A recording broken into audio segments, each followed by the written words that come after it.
In this series of papyrus videos, I will show you a variety of applications other than just a release paper.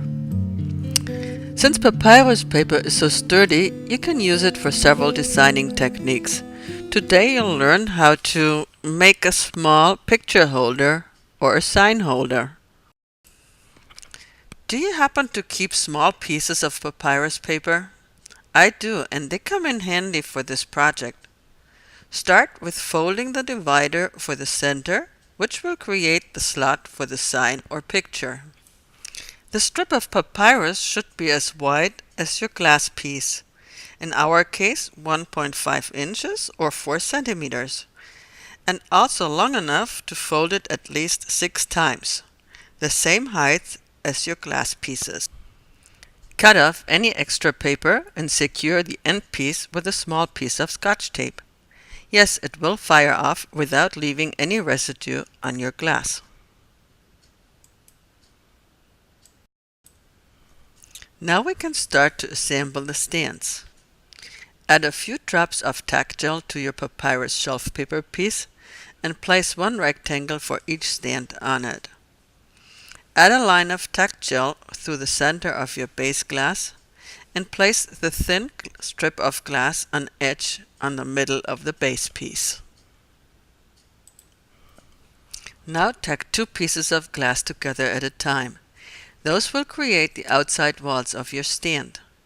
Place the packs of 2 to each side of your center glass piece and line them up with the edge of the base piece. Next, you can slide the previously prepared papyrus pack in the center of the stands. Are you shaking your head and wonder, what in the world is she doing there? Those 2 stands are way too narrow. They will fuse together. And yes, you're right, unless we use another folded papyrus pack and place it in between the 2 stands.